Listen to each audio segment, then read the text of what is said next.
এই যে মিশরের পিরামিড, সব থেকে বড় যে পিরামিডটা ওইটা এই যে আমার সামনে দেখতে পাচ্ছেন, মিশরের পিরামিড, গ্রেট পিরামিড। প্রিয় বন্ধুরা, 4500 বছর আগে এই পিরামিড তৈরি করছিল হচ্ছে ফারাও রাজারা। তাদের সমাধি হিসাবে এই পিরামিড তৈরি করছিল। তাদের ধারণা ছিল এই পিরামিড তৈরি করতে পারলে তারা জান্নাতে যাবে, তাদের বিশ্বাস অনুযায়ী। আর আজকে চলে আসলাম আপনাদেরকে দেখানোর জন্য প্রিয় বন্ধুরা সেই পিরামিডে। তো এইটা হচ্ছে সব থেকে সেই বড় পিরামিড। এটা হচ্ছে সব থেকে বড় পিরামিড। অজানা রহস্য আজও আধুনিক বিজ্ঞানীরা আবিষ্কার করতে পারে নাই। এই পিরামিড কিভাবে তৈরি হইল, কে তৈরি করলো, কেন তৈরি করলো, এটা নিয়ে এখনো রহস্য আছে। আর সেই পিরামিডের কাছে চলে আসছে আলী এই পিরামিডে চলে আসছে শুধু আলীর ভালোবাসার মানুষদেরকে দেখানোর জন্য। এত কষ্ট করে আসলাম শুধু আমার বন্ধুদেরকে দেখানোর জন্য, ঠিক আছে? এই মিশরের পিরামিড দেখানোর জন্য চলে আসলাম। অনেক রোদ, এই যে দূর থেকে দেখতে পাচ্ছেন এক একটা পাথর কত বড়, এক একটা পাথর 1 টনের উপরে হবে, 27.5 মণ না? তো এক একটা পাথর বলে 27.5 মণ। হ্যাঁ, এটা পড়াশোনা না করেই আজকে চলে আসছি, কোনো গবেষণা না করেই চলে আসছি।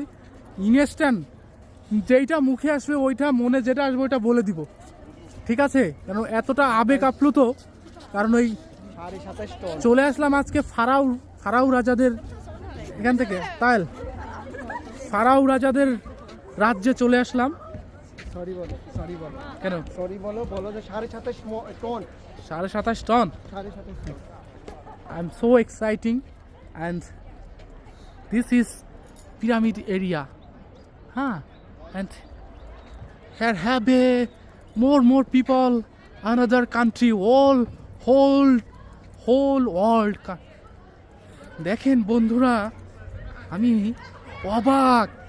আমি রীতিমতো অবাক যে এই যে একজন বডি বিল্ডারে দেখেন সানস্ক্রিন মাখতেছে। হ্যাঁ, তো দেখেন এই যে এটার মধ্যে কি আছে জানি না। এই এক একটা পাথর, চুনা পাথর, এটা কিভাবে তুললো সেই আমলে। আর ওই যে দেখছেন কত উঁচু, এটা কিভাবে তৈরি করলো আর কেন তৈরি করলো আজও ধোঁয়াশার মধ্যে। এখানে দড়ি দেওয়া, ওইখানে ওই পাশে গুলা দড়ি দেওয়া নাই, এটার কাছে যাব না, কিন্তু দূর থেকে দেখাই। প্রিয় বন্ধুরা, এই যে বইয়ের পাতায় দেখছি, বুঝছেন, টিভিতে দেখছি, টেলিভিশনে, মোবাইলে দেখছি, কিন্তু কাছে এসে কখনো দেখার সৌভাগ্য আগে হয় নাই। কিন্তু আজকে একেবারে এই যে কাছে এসে দেখলাম, এবং আপনারা চাইলে ছুঁইতে পারেন। এই যে আপনাদেরকে ছোঁয়ার জন্য ব্যবস্থা করে দিলাম। এই যে দেখেন, এই যে আপনারা এখন ছুঁইতে পারেন, বুঝছেন? এই যে আমার ভিডিওর মধ্য দিয়ে আপনারা যারা আসতে পারেন না, তাদের পিরামিড ছুঁয়ে দেওয়ার ব্যবস্থা করে দিলাম। বন্ধুরা দেখছেন কি অবস্থা, এটা কেমনে বানাইলো মাথায় আসে না, এটা কত উঁচু। আরও ভিডিও আসতেছে। প্রিয় বন্ধুরা, ভালো থাকবেন, সুস্থ থাকবেন, ভিডিওটা শেয়ার করবেন। আল্লাহ হাফেজ।